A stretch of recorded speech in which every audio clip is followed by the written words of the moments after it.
Greetings, fellow Beyonders. I am your humble host and scribe, Sven, and this is the inaugural episode of Beyond the Worlds Beyond. Inaugural and experimental. I'm working with minimal resources at the moment, so my apologies for any roughness. The primary purpose of this series will be exploring the lore and story within these campaigns. In this episode, we'll be looking at the first preview episode of Worlds Beyond Number, The Wizard, Then and Now. We'll be doing a quick summary of the episode and then diving into the lore questions that it raises, and this episode, as the very first, has me asking so many questions. This episode introduces us to Suvi, Sovereign Kedbaraket, the titular wizard of The Wizard, the Witch, and the Wild One. We first meet Suvi as a child, moving from chaos to chaos, teleporting from what sounds like a siege with her parents and companions, but finding themselves in the middle of what definitely is a siege, a burning port city with hostile forces. Here we learn more about how Suvi sees her parents, Soft and Stone, and also learn more about their colleagues, Steel and Yorin. Despite the chaos, they follow through with an existing plan to send Suvi to stay with Grandmother Wren, leaving a necklace with her, while they stay to face the conflict. We then shift to the present and an older Suvi, now an apprentice, though in a position of apparent status at the Citadel. Here she once again meets with Steel, who has apparently helped look after Suvi, following her time with Grandmother Wren, since the apparent demise of her parents. We learn that, despite her status and importance, Suvi feels stifled and trapped within the Citadel.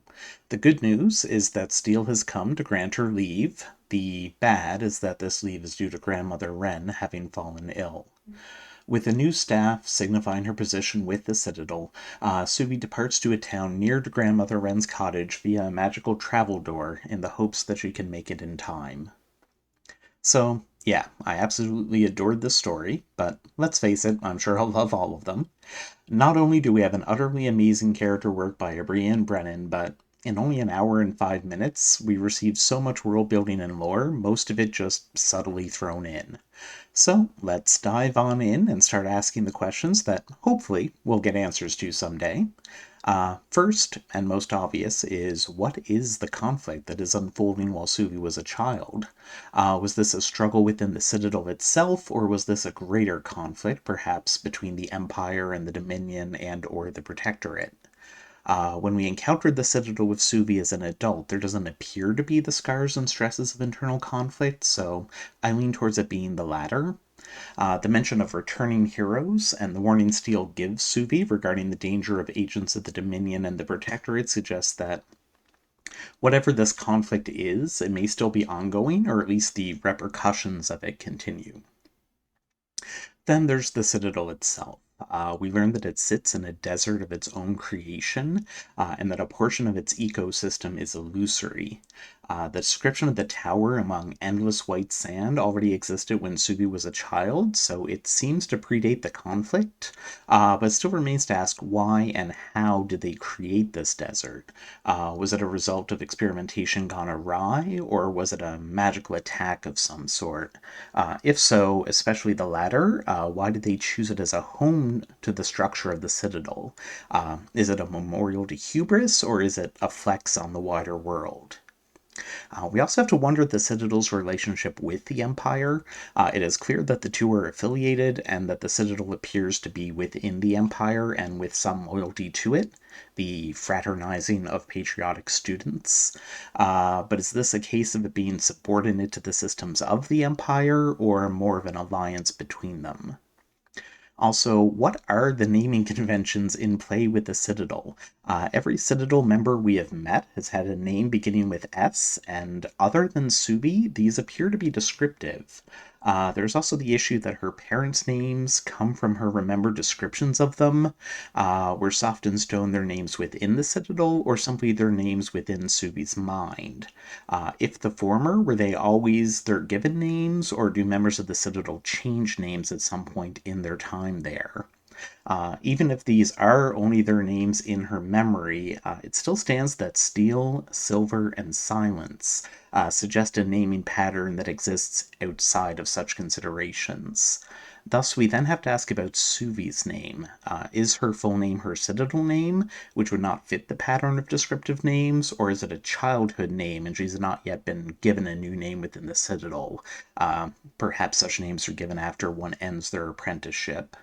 Or perhaps it is a combination of both, and Suverin has been allowed to take the name Suvi as her name within the Citadel.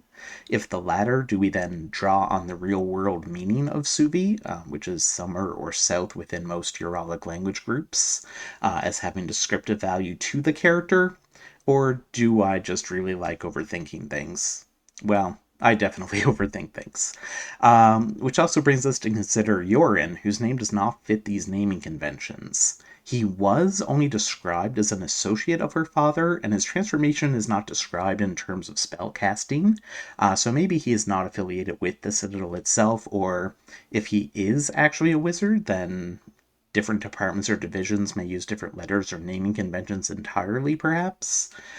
So that, of course, has us asking, what exactly is he? Lycanthrope, shifter, or maybe even a wild shaping druid? Though the name is unique, it does align very much with Gallic names, so perhaps that is a hint at the latter. Though, if so, it is a very different and evocative way to describe using such an ability. Moving away from names, I also wonder about the necklace given to Suvi as a child. Her parents attempted to inform her of something important regarding it, but they were interrupted before they could finish. Unlike her staff as an adult, the design seems very nondescript and unlikely to give away loyalties and allegiance, so it doesn't suggest that is what they were trying to tell her to keep, why they were trying to tell her to keep it concealed. So we're left wondering what its importance will be. I'm also very curious what exactly the relationship is between Suvi and Silver. Is this a friendship, a rivalry, a romance, or all of the above? But it seems we'll have to wait and see on that front with them failing to meet in this episode. And finally, and most importantly, will Suvi make it to Grandmother Wren in time? But that's all for this installment of Beyond the Worlds Beyond. Please feel free to throw your own questions and theories in the comments. I'd love to hear what others latched on to with so much rich and wonderful information being offered up to us. I've been your host, Sven, and thank you very much for listening. Farewell for now, fellow Beyonders.